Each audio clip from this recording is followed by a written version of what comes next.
नमस्कार दोस्तों, स्वागत है आपका स्टडी फॉर सिविल सर्विसेज में। वीडियो को पूरा देखिए। कोई भी आपका फीडबैक है, कोई सजेशन है, तुरंत वीडियो में कमेंट करके जरूर बताइए। अच्छा लगे तो वीडियो लाइक जरूर कर लीजिए और ऐसे वीडियो लगातार फ्री में पाने के लिए चैनल को तुरंत सब्सक्राइब कर लीजिए और बेल आइकन को जरूर टैप कर लीजिए ताकि आगे भी सारे वीडियो आपको मिलते रहे। यूट्यूब में फॉलो करते हैं तो प्लीज ये वाला फ्री टेलीग्राम चैनल जरूर ज्वाइन कर लीजिएगा। सारे नोटिफिकेशन, सारे अपडेट यहीं पे आते हैं, ध्यान रखिएगा। स्टडी फॉर सिविल सर्विसेज का कोई भी पेड ग्रुप अगर आपको ज्वाइन करना है तो सिर्फ 85648805309606089752386455 यही नंबर है हमारे, सिर्फ जहां पे कॉल या व्हाट्सएप कर सकते हैं। इंस्टाग्राम पे हमारा पेज जरूर फॉलो कर लीजिएगा, स्टडी फॉर सिविल .सर्विसेज है। ट्विटर पे हमको जरूर फॉलो कर लीजिएगा, @study for civils है। सारे क्वेश्चन अटेम्प्ट करिए और स्कोर अपना तुरंत कमेंट करके बताइए। दोस्तों नमस्कार, स्टडी फॉर सिविल सर्विसेज में आप सभी का स्वागत है। यूपीपीसी 2025 प्रीलिम्स जो होने वाला है उसकी पेड क्विज हम लोग देख रहे हैं, ठीक है। तो ये काफी इंपॉर्टेंट है इनिशिएटिव और आपके लिए फायदेमंद है। प्लीज फॉलो कीजिएगा जितने भी वीडियोस हम यहाँ पे देखेंगे। तो आज के वीडियो के क्वेश्चन को हम स्टार्ट करते हैं फर्स्ट क्वेश्चन के आज के साथ, ठीक है। हमसे पूछा गया किस देश में स्थित अंगकोर वाट एक ये बेसिकली मंदिर है ना। इसको टाइम्स ट्रैवल ने एशिया में सबसे ज्यादा फोटोजेनिक यूनेस्को विश्व धरोहर स्थल का खिताब हाल ही में दिया है, ठीक है। तो देश को अगर हम इसमें से चुने ऑप्शन में तो ये है कंबोडिया। काला सागर ब्लैक सी किस देश की सीमा को छूता है? मैप पे इसको लोकेट कीजिएगा। इसमें यूक्रेन बेसिकली इस ऑप्शन मिल रहा है। इसके अलावा जैसा रशिया से लगता है जॉर्जिया, टर्की, बुल्गारिया और रोमानिया, है ना। प्रसिद्ध संस्कृत ग्रंथ मृक्षकटिक का रचनाकार इसमें से कौन है? तो शूद्रक। काफी इंपॉर्टेंट बुक्स हैं, ये सब अक्सर पूछी जाती रहती हैं, तो इसको ध्यान रखेंगे। यशोवर्मन किस राज्य का शासक था? तो कन्नौज स्टेट। और अगर डायनेस्टिक इनकी बात करें तो ये जो है चंदेल शासक थे। भारत में निम्नलिखित में से किस नगर के निकट कुषाण शासकों की बृहदाकार प्रतिमाएं खोजी गई हैं? तो ये जो है इन स्थलों में अगर बात करें तो मथुरा के निकट में इनके जो है ये मतलब प्रतिमाएं बृहदाकार मिली हैं। और ऐसे ही सिमिलर एविडेंसेस अफगानिस्तान से भी जो है कुछ कुछ मिले हैं, तो जो एक सिमिलर टाइम पीरियड के माने जाते हैं। तो इसमें ऑप्शन डी। दो कथन है, कौन सा सही है इसको देखना है। ब्रिटिश ईस्ट इंडिया कंपनी की स्थापना के बाद डच ईस्ट इंडिया कंपनी की स्थापना हुई, ठीक है। देखिए इंडिया में जो यूरोपियन पावर्स आई तो उसका क्रोनोलॉजी भी पूछा जाता है, किस वर्ष में कौन सी कंपनी बनी और कौन इंडिया में कब आया, ठीक है। तो डच ईस्ट इंडिया कंपनी जो है बनी थी 1602 में, और वहीं ईस्ट इंडिया कंपनी जो ब्रिटिश है वो 1600 एंड में ये रॉयल चार्टर मिल गया था इसको क्वीन एलिजाबेथ का, ठीक है। तो ऑब्वियस सी बात है, कथन हमारा सही हो गया। और वास्को डी गामा आया था इंडिया में जो है 1498 में कालीकट पहुंचा था, ये बात भी ठीक है। ये हमारा जो इधर वाला वेस्टर्न घाट वाला कोस्ट है, कोझिकोड है ना, कालीकट उसको कहते हैं, तो वहां पे आया था वो सबसे पहले 1498 में। तो दोनों बातें ठीक है।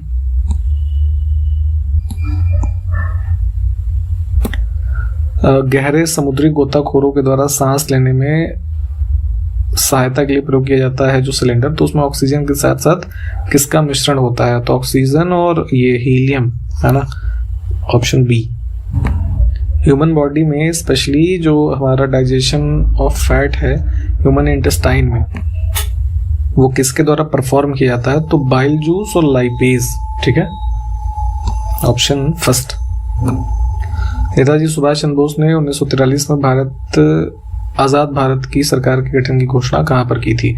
तो ये जो है सिंगापुर में गए थे और वहां पे अक्टूबर 1943 में फॉर्मली जो है ये प्रोविंशियल गवर्नमेंट जो है आजाद भारत की जो बात हो रही है इसकी मतलब घोषणा की। ऑप्शन फर्स्ट करेक्ट है। अभी देखिए जो लास्ट 2024 का प्रीलिम्स हुआ है तो उसमें भी एक क्रोनोलॉजी वाला क्वेश्चन था, तो उसमें ये इवेंट जो है इससे संबंधित पूछा गया था। प्रमुख यामयोत्तिर निम्नलिखित में से किस अफ्रीकी देश से होकर के नहीं गुजरती है? प्राइम मेरिडियन की अगर हम बात करें तो नॉर्थ से साउथ पोल हमारा जो अर्थ का है उसमें लॉन्गिट्यूडनल एक लाइन जो इमेजिनरी हम मानते हैं 0 डिग्री, ठीक है, तो उसकी ही बात हो रही है। तो अब क्या है वो ये मैप पे देख लीजिएगा, मोरक्को से नहीं गुजरेगी है। नेक्स्ट है कि किसके प्रयोग से तरल वनस्पति तेलों को ठोस कृत्रिम मक्खन जिसको मार्जरीन कहा जाता है उसमें रूपांतरित किया जाता है? तो लिक्विड वेजिटेबल ऑयल जो है उसका बेसिकली प्रोसेस होता है हाइड्रोजनेशन। उसमें क्या है, बहुत ही हाई इस पे प्रेशर और टेम्परेचर की कंडीशन में हाइड्रोजन गैस जो है इसको यूज किया जाता है, और एक कैटलिस्ट यूज होता है निकेल, है ना, तो जिसमें ये डालडा, घी और जैसे ये मार्जरीन वगैरह जो है ये सब बनता है इससे। ठीक, ऑप्शन फर्स्ट। एक बुक है कालिला व दिमना, है ना, इसमें से विकल्पों में से किस पुस्तक का ये अरेबिक ट्रांसलेशन है? तो ये है पंचतंत्र का, है ना, जो इंडिया में काफी पॉपुलर है। किसने लिखी थी? विष्णु शर्मा ने। नेक्स्ट है, हाल ही में विश्व स्तनपान सप्ताह 2024 कब बनाया गया? तो ब्रेस्ट अवेयरनेस जो है, ब्रेस्ट फीडिंग की अवेयरनेस फैलाने और उसके बारे में जो और चीजें हैं उसको हाईलाइट करने के लिए एक world alliance for breast feeding action करके है, तो इनके द्वारा मेनली ऑर्गेनाइज होता है। 1 से 7 अगस्त के बीच में हुआ था। ठीक, वर्ष 2023 में कौन सा देश भारत के लिए तरलीकृत प्राकृतिक गैस का दूसरा सबसे बड़ा आपूर्तिकर्ता बनकर के उभरा है? तो ये है यूएसए। ठीक है, और मतलब जो टॉप प्रोड्यूसर है कौन है? तो ये है आपका कतर। ठीक,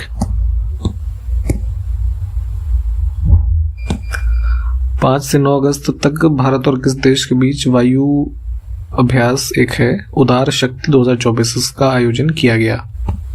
तो ये हुआ था मलेशिया में। ठीक है, इसका ये ध्यान रखिएगा, ड्यूरेशन, है ना। अगला है, जफर खान दिल्ली सल्तनत के निम्नलिखित में से किस शासक का प्रसिद्ध सेनापति था? तो अलाउद्दीन खिलजी के शासनकाल में थे, स्लेव डायनेस्टी में, है ना।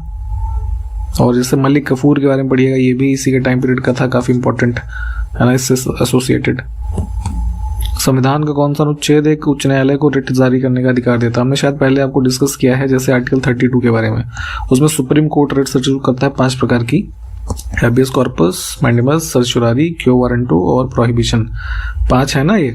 तो सेम यही शक्तियां सुप्रीम कोर्ट के अलावा हाई कोर्ट जितने भी भारत में है 25 उनके पास भी है ना। वो भी आपके फंडामेंटल राइट्स के वायलेशन पे इसको इशू कर सकते हैं अंडर आर्टिकल 226, है ना। नेक्स्ट है, 2011 की जनगणना के अनुसार भारत में किस राज्य की प्रजनन दर सबसे अधिक रही? तो ये था बिहार, है ना। अराउंड 3.41 का TFR था इनका, टोटल फर्टिलिटी रेट। नेक्स्ट है, हाल ही में किस राज्य सरकार ने गुरु घासीदास तमोर पिंगला को टाइगर रिजर्व के रूप में अधिसूचित किया है, जो देश का तीसरा सबसे बड़ा टाइगर रिजर्व होगा? तो ये जो है इसमें है आपका छत्तीसगढ़ में। ठीक है, नवंबर में इसको जो है किया गया है फाइनली 2024 में। ठीक, तो ध्यान रखेंगे। आप जरा हमको एक चीज कमेंट करके बताइए कि भारत में अभी एज ऑफ दिसंबर 2024 कितने टाइगर रिजर्व्स हैं? कमेंट करिए। नेक्स्ट है, हाल ही में किस शहर में देश का पहला AI आंगनबाड़ी केंद्र शुरू किया गया है? आर्टिफिशियल इंटेलिजेंस इक्विप्ड इंस्ट्रूमेंट्स वगैरह इंस्टॉल किए गए हैं इस आंगनबाड़ी केंद्र में, जो स्थित है गाजियाबाद में, है ना। एक तहसील है यहाँ पर मुरादनगर। और इसका ये भी ध्यान रखिएगा कि इसको वो किया था इनॉग्रेट हमारी जो गवर्नर हैं आनंदीबेन पटेल, है ना, इन्होंने। ठीक, सितंबर में। इंपॉर्टेंट न्यूज है ये। हाल ही में किसको भारत की जूनियर पुरुष हॉकी टीम का नया हेड कोच बनाया गया है? तो ये है PR श्रीजेश। जैसे इंडियन जो मेंस टीम है ना, उसके बने हैं गौतम गंभीर। तो ये सब अपॉइंटमेंट्स भी ध्यान रखनी होती हैं। नेक्स्ट है, स्वैच्छिक अलगाव प्रारंभिक संपर्क में आदिवासी लोगों के अधिकारों की रक्षा। ये थीम है किसका? विश्व के स्वदेशी लोगों का अंतर्राष्ट्रीय दिवस 2024, इंडिजिनस पीपल डे, है ना। तो ये ऑब्जर्व कब किया गया ये बताना है। तो ये थीम देख लीजिएगा। और ये 9 अगस्त डेज आजकल पूछे जाते हैं। और जैसे अभी आपने अगर 2024 का प्रीलिम्स का एग्जामिनेशन देखेंगे तो मतलब 4 पहले क्या होता था, कोई एक डे पूछ लेते थे कि ये डे कब मनाया गया या इसकी थीम क्या है। 2 क्वेश्चन आए इस बार और दोनों में 4-4 डे दिए हुए हैं और खास करके बहुत ही आसपास के। अब उसकी क्रोनोलॉजी बतानी है कि किस ऑर्डर में वो मनाए गए। तो देख रहे हैं मतलब डिफिकल्टी का लेवल। तो इसलिए अब जैसे आपको लग रहा होगा कि इस तरह के डेज क्या जरूरत है, इंपॉर्टेंट है ना, बट इसी तरीके की चीजें पूछी जा रही हैं, तो इसलिए इसको याद करना जरूरी है। पेरिस ओलंपिक आयोजित हुए 2024 के पेरिस में, और नीरज चोपड़ा जो कि लास्ट ओलंपिक में गोल्ड मेडलिस्ट थे, इसमें कौन सा पदक इन्होंने जीता? तो ये सिल्वर जीता था इस बार इन्होंने। ठीक, नेक्स्ट है, भरत जनजाति के नाम पर भारत का नाम भारत पड़ा हुआ है, जो आप जानते हैं। तो किस वेद में इस जनजाति का सर्वप्रथम उल्लेख किया गया है? तो पहले ये क्लियर कर लीजिए फर्स्ट स्टेटमेंट। और इसका मेंशन मिलता है ऋग्वेद में, है ना। तो ऑप्शन हम चुनेंगे फर्स्ट। ठीक है, यहाँ पे की इन्फॉर्मेशन आपको देना चाहेंगे। देखिए एग्जामिनेशन जो आपको होने वाला है तो अभी काफ़ी टाइम है, आप चाहें तो बिल्कुल स्टार्टिंग से सिलेक्शन तक की तैयारी हमारे साथ कर सकते हैं। पेड ग्रुप जो हमारे हैं उसमें एडमिशन लेकर के बहुत ही नॉमिनल फी में, है ना, पूरा फुल स्टडी मटेरियल का ग्रुप विथ डिस्कशन या फिर विदाउट डिस्कशन, टेस्ट सीरीज इसके साथ हैं, पेड क्विजेज भी हमारी चल रही हैं। ठीक है, मेंस की प्रिपरेशन आप अभी से करना चाहें या 2024 की मेंस की प्रिपरेशन अगर कर रहे हैं या अन्य जो कोर्सेज हैं जैसे एग्जामिनेशन अगर आप देते होंगे, खास करके बीपीएससी या फिर आरएएस, एमपीपीएससी, ठीक है, इन सब की इन्फॉर्मेशन एडमिशन के लिए इसी वीडियो के डिस्क्रिप्शन बॉक्स में एज वेल एज वीडियो के स्टार्टिंग पॉइंट जो है वहाँ पे इंट्रोडक्शन में आपको 3 मोबाइल नंबर बताए जाएंगे, है ना, उस पर कॉल या व्हाट्सएप करके आप एडमिशन ले सकते हैं। ठीक है, इन विकल्पों में जो रोग लिखे हैं कौन सा वंशानुगत नहीं है, इनहेरिटेड, यानी एक जनरेशन से दूसरी जनरेशन को पास नहीं होता। तो मलेरिया जो है ना, ये आप जानते होंगे कि हमारा एक इन्फेक्टेड जो मॉस्किटोज बाइट है उससे होता है ना। अन्य ऑप्शन पढ़िए, ये सब वंशानुगत हैं।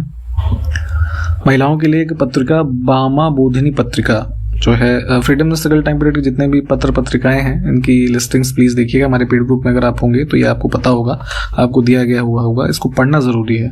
तो इसको किसके द्वारा संपादित किया गया था? 1963 से करीब 1900 के बीच में ये चली थी। ये आपका जो है उमेश चंद्र दत्ता इनके द्वारा संपादित थी। इसमें से कौन सा ऊर्जा का गैर पारंपरिक स्रोत है? Non conventional source of energy.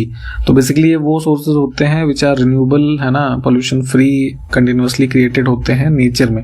तो विंड एनर्जी हमारी जो है ना, या जैसे विंड है, सोलर एनर्जी हो गया, है ना, तो ये सब इसके एग्जांपल्स हैं। बाकी के जो ऑप्शंस हैं वो क्या है? Conventional source of energy which are exhaustible. Nile नदी को किस देश की रीढ़ के रूप में जाना जाता है? रीढ़ की हड्डी जैसे इंसानों में होती है, काफी इंपॉर्टेंट, वैसे ही बैकबोन कही जाती है नाइल रिवर इजिप्ट की, है ना, जो कि ये हमारी कह सकते हैं लॉन्गेस्ट रिवर जो यहाँ पे फ्लो हो रही है। ठीक, तो कई सारे क्रॉप्स एज वेल एज लोगों के लिए इसका जो महत्व है काफी इंपॉर्टेंट है। विटामिन B2 का रासायनिक नाम आपको बताना है। जितने भी विटामिन हैं उसके केमिकल नाम की लिस्टिंग प्लीज पढ़िएगा। जैसे बी में हमारे कई सारे विटामिन होते हैं तो सबके अलग अलग नाम है। ठीक, तो ये है हमारा क्या, राइबोफ्लेविन। ठीक, जापान में स्थित होन्शु द्वीप किसके लिए प्रसिद्ध है? तो ये जो है ना ऑयल, ऑप्शन सी को चुनेंगे। देखिए यहाँ के जो हमारे कुछ आइलैंड्स हैं, मतलब जापान आप जानते हैं कि जापान मतलब आइलैंड नेशन है, तो जो लार्जेस्ट मेनलैंड है उसका एक काफी इंपॉर्टेंट पार्ट है होन्शु आइलैंड। तो ये जो है ऑयल के प्रोडक्शन वगैरह से संबंधित है। पृथ्वी की परपटी यानी कि अर्थ क्रस्ट जो हमारा टॉप मोस्ट लेयर है मुख्य रूप से किसके द्वारा निर्मित है ना? तो ऑक्सीजन और सिलिकॉन। ठीक, मेजर कॉन्स्टिट्यूएंट यही है। पहले भी हमने जो अन्य पार्ट है उसके बारे में बताया हुआ है अर्थ के, तो प्लीज जो मतलब कॉम्पोजिशन है अर्थ का उसको देखिए कि कहाँ पे कौन सा लेयर है और क्या चीजें पाई जा रही हैं। वैश्विक प्रवासी महिला कबड्डी लीग का पहला संस्करण किस राज्य में आयोजित किया गया? तो ये जो है इसमें हरियाणा में, ऑप्शन फर्स्ट। हाल ही में प्रकाशित पुस्तक भारत के 75 महान क्रांतिकारी किसने लिखी है? इंपॉर्टेंट बुक है ये। बीजेपी के एमपी हैं बिहार राज्य से, भीम सिंह, ठीक है, इन्होंने लिखी है और इसको रिलीज किया था हमारे राज्यसभा के जो डेप्यूटी चेयरमैन है हरिवंश, है ना, इनके द्वारा। पेरिस ओलंपिक आयोजित हुए 2024 के अगस्त के आसपास और पदक तालिका में 1 सिल्वर मेडल और 5 ब्रॉन्ज मेडल के साथ भारत किस स्थान पर आया? तो 71st पोजीशन रही इंडिया की। काफी निराशाजनक ही है एक तरीके से। अब इसमें सिल्वर अभी हमने ऊपर बात की नीरज चोपड़ा को मिला था, ठीक है। इसके अलावा जैसे जो 5 अन्य ब्रॉन्ज हैं, तो जैसे एक तो ये हॉकी टीम को मिल गया था, ठीक है, फिर ये मनु भाकर को एक अलग से, फिर एक कॉमन था मनु भाकर और सरबजोत सिंह थे इनके लिए, और फिर एक स्वप्निल कुसाले करके प्लेयर हैं और अमन सहरावत, तो ये लोग हैं कुल।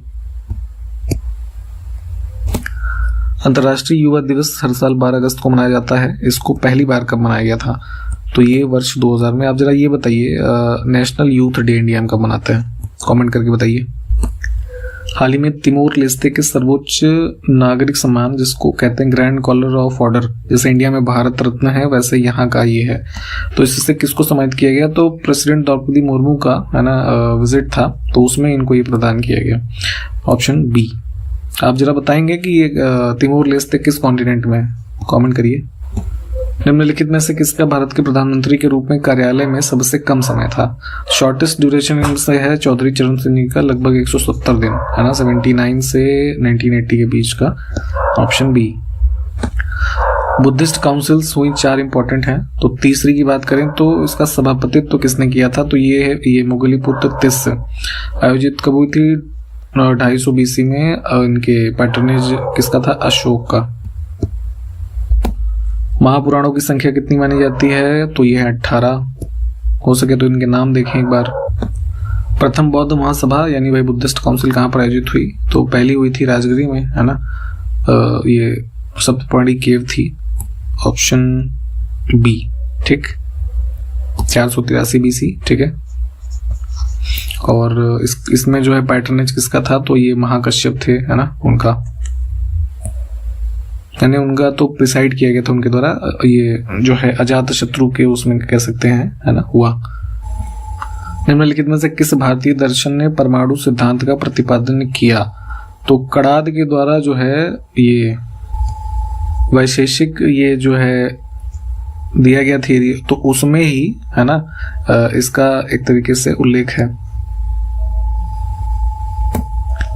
4 वेद हैं, है ना, ऋग्वेद, सामवेद, ये सब लिखे हुए हैं, तो इनके अलग अलग फीचर्स हैं। तो कौन सा जो है एक वेद धार्मिक अनुष्ठान से संबंधित चीजों का उल्लेख करता है? तो यजुर्वेद। ऐसे यज्ञ से याद रख सकते हैं ना, ऐसा सिमिलर हो रहा है, यज्ञ और यजुर तो धार्मिक अनुष्ठान तो हुआ। बोध गया में किसको ज्ञान की प्राप्ति हुई थी? तो सिद्धार्थ गौतम, जिसे गौतम बुद्ध के रूप में आप जानते हैं, है ना, इनको ज्ञान की प्राप्ति हुई थी यहाँ पे, ऑप्शन बी, ठीक है। प्रथम बौद्ध परिषद को बुलाया किसने था? तो अभी हमने ऊपर ही देखा, ये अजात शत्रु, है ना, 483 BC राजगिरी में। गौतम बुद्ध ने अपना प्रथम धर्मोपदेश दिया था इसमें से किस स्थान पे? तो एक स्थान है उत्तर प्रदेश में, सारनाथ, वाराणसी में, है ना, यहाँ पे। इनमें से किस शासक ने चतुर्थ बौद्ध संगीति कश्मीर में आयोजित की? तो ये जो हुई थी 72 AD के आसपास की घटना कह सकते हैं, कश्मीर के कुंडल वन में, है ना। और पैटर्नेज ये है कनिष्क का, ऑप्शन डी। भगवान बुद्ध ने ज्ञान प्राप्त करने के लिए लंबे वर्षों तक तपस्या और साधना में जीवन व्यतीत किया था, इसमें से किस स्थान पे? तो गया, है ना, निरंजना नदी के जो है ये फल्गु जिसको कहते हैं आप, उसके बैंक्स पे, ठीक, ऑप्शन डी करेक्ट हो गया। यहाँ पे ये सब चीजें हुई और यहाँ पे इस वीडियो को हम समाप्त करेंगे। जितने क्वेश्चंस हमने देख लिए, संबंधित फैक्ट्स को रिवाइज कीजिए, जो क्वेश्चंस पूछे गए उसको कमेंट करके बताना है ना। एडमिशन की जानकारी हमने आपको बता दी है, इसी वीडियो के डिस्क्रिप्शन बॉक्स में मोबाइल नंबर है 3, कॉल या व्हाट्सएप करके आप एडमिशन भी ले सकते हैं, ठीक है। आगे क्वेश्चंस को देखते हैं फिर अगले वीडियो में, तब तक के लिए नमस्कार, जय हिंद।